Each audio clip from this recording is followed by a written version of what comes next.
श्री कृष्ण कहते हैं, कर्म वो फसल है जिसे इंसान को हर हाल में काटना ही पड़ता है।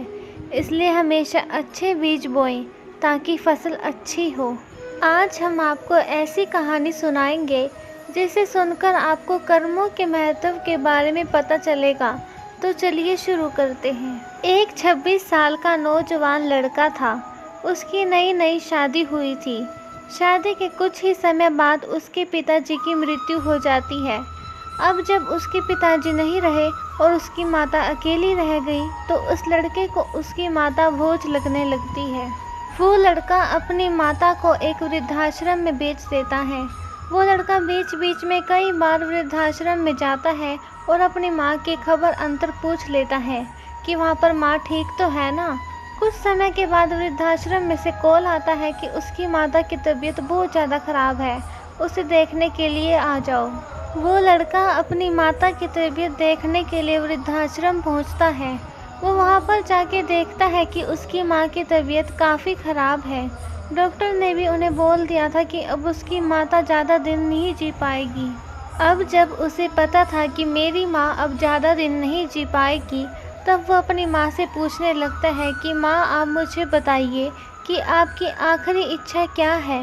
उसकी माँ उसे कहती है कि बेटा, मेरी आखिरी इच्छा ये है कि तुम इस वृद्धाश्रम में एक पंखा लगवा दो, क्योंकि यहाँ पर बहुत ज़्यादा गर्मी लगती है।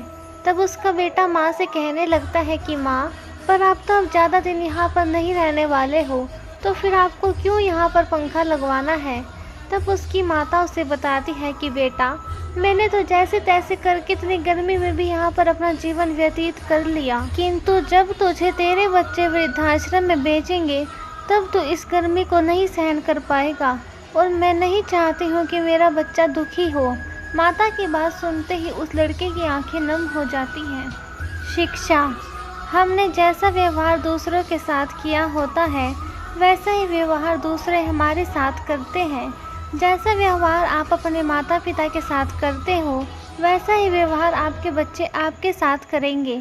हमारे किए हुए कर्म हमारे पास लौट के जरूर आते हैं, और यही इस ब्रह्मांड का नियम है। आखिर मनुष्य को उसके कर्म ही काम आते हैं।